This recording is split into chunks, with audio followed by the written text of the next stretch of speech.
토트넘에서는 만년 후보였는데 뮌헨에 와서 김민재를 밀어내고 주전을 꿰찼다. 다이어가 이탈리아 세리와의 라치오 벌인 챔피언스리그 16강 2차전에서 김민재를 밀어내고 선발 출전하자 국내 축구 애호가들은 그야말로 난리가 났습니다. 일부 팬들은 김민재가 미네에서 계속 실수만 연발하다 보니 투헬의 선택은 당연히 다이아몬드라 말하며 김민재도 이제 한물 같다고 평가하는 의견이 있는 것도 사실입니다. 이 주장에 대해 일부 전문가들은 과거 손흥민이 독길에서 인종차별에 대해 괜히 말을 꺼낸 것이 아니라 김민재가 다이아몬드 게이지 조만간 벌어질 팬의 대반전 사건 때문에 뒤에서 다이아몬드와 투를 조용히 비웃고 있을 것이라고 말해 또 다른 많은 팬의 이목을 집중시키고 있습니다. 이날 경기의 이모저모 풋볼 잡지가 자세히 알아보겠다는 6일 독일 뮌헨에 있는 푸스발 아레나 뮌헨에서 열린 SS 라치오의 2023-2024 시즌 유럽 축구연맹 챔피언스리그 16강 2차전에서 해리 케인의 멀티골과 토마스 밀러의 득점에 번 3대0 승리를 거뒀습니다. 지난 16강 1차전에서 뮌헨은 이탈리아로 원정을 떠나 라치오에게 0대1의 충격패를 당했기 때문에 홈에서 갔다는 이날의 경기에서 반드시 2점차 이상으로 승리해야 8강 진출을 할 수 있어 매우 중요한 경기였다고 할 수 있는데요. 이날 헨것을 이끄는 토마스 투헬 감독은 핵심 수비수 김민재를 대신해 에릭 다이어와 마테 이수걸이 트는 선발로 내세워 선발진을 접한 국내 많은 축구 애호가를 충격에 빠뜨렸습니다. 하지만 일각에서는 김민재가 못해서 빠진 것을 왜 두둔하느냐고 말하며 김민재는 나폴리 때와는 달리 뮌헨에서 너무나 많은 실수를 저질러 투헬의 눈밖에 나는 것은 당연하다고 말하는 것도 사실입니다. 하지만 이 주장에 대해 일부 팬들은 김민재가 이번 시즌 통틀어 실수한 것은 5손가락 안에 들고 그건 역시 김민재가 판단을 잘못해서 오로지 김민재의 실수라고 말할 수 있는 장면은 한두 장면인데 객관적으로 존재하는 사실과는 완전히 다른 개인의 주장을 마치 객관적인 데이터를 기반으로 말하는 것이냐 떠드는 것은 그냥 김민재가 마음에 안 들어올 내리치는 세력들이 일침을 가했습니다. 또 다른 팬들 역시 김민재는 시즌 전체 평점이 만에 수비진 중 가장 좋은 점수를 가지고 있는데 중요한 경기에서 김민재를 빼고 다이어를 넣는 것에 대해 이해할 수 없다는 반응이 중론입니다. 이 경기를 중계한 현장 중계진 역시 다이어가 포스테코글루 감독이 오고 나서 후보로 밀려난 이유는 크게 두 가지라고 말하며 수비 진용을 높이 올려 상대를 압박하는 현대 축구는 필연적으로 넓은 수비 뒷공간을 허용하게 된다. 공간을 커버하려면 중앙 수비수는 빠른 발과 1대1 수비 능력이 좋아야 하는데 다이어는 다리가 느리고 1대1 수비 능력이 평균하라고 말했습니다.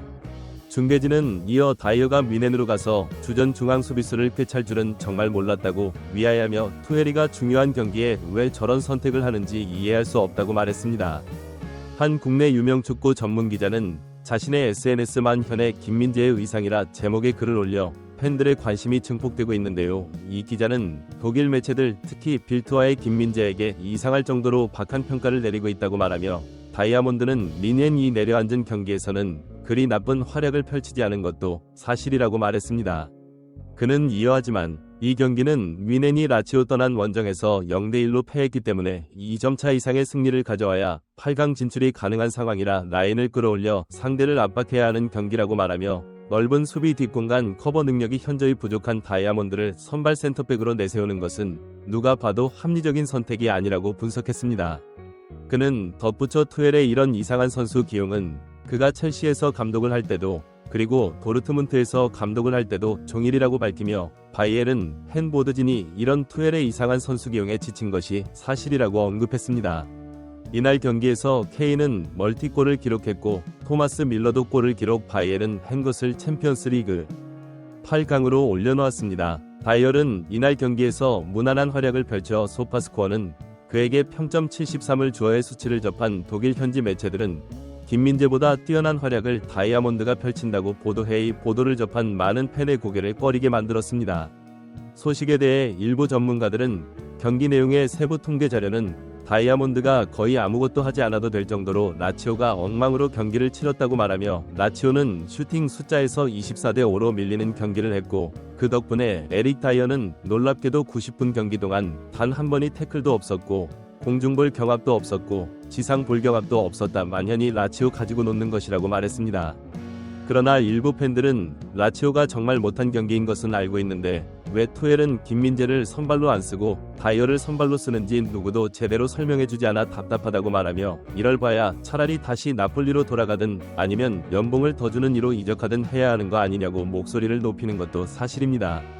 이런 주장에 대해 일부 전문가들은 나폴리 때는 김민재가 앞으로 튀어나가 공을 걷어내면 그 걷어낸 공이 거의 나폴리 선수들에게 돌아갔다. 그 이유는 모든 나폴리 선수는 공격과 수비를 같이 했기 때문에 수비 시에도 미드필더나 공격수들이 수비 지역까지 모두 내려왔었는데 미넨의 공격진에는 케인과 사이가 있어 공격수가 수비 커버를 하러 복귀한다는 개념 자체가 없는 계열은 공격수들이 그런 건 기대할 수도 없고 중앙 미드필더들은 수비 복귀를 적극적으로 하지 않는 계열은 선수들이라고 말하며 그러니 김민재가 공을 걷어내면 그 공을 받아줄 동료들이 주변에 없고 결국 그 공이 상대에게 가는 경우가 많아 2차 역습을 당한다.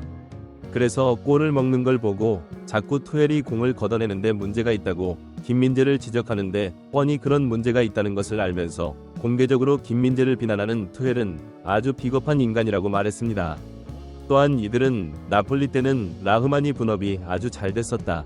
김민재가 빠르고 전투적이기 때문에 김민재가 튀어나가면 라흐마니 그 뒤에서 뒷공간을 커버했고 라흐마니 느려서 수비 뒷공간이 털릴 것 같으면 김민재의 빠른 발로 그 뒷공간을 커버하는 동안 라흐마니 김민재와 협력 수비를 하거나 김민재의 뒷공간으로 커버했는데 현에서는 이런 협력 수비와 조직력을 아예 찾아볼 수가 없다고 분석했습니다. 이 분석을 접한 일부 팬들은 차라리 잘 됐다.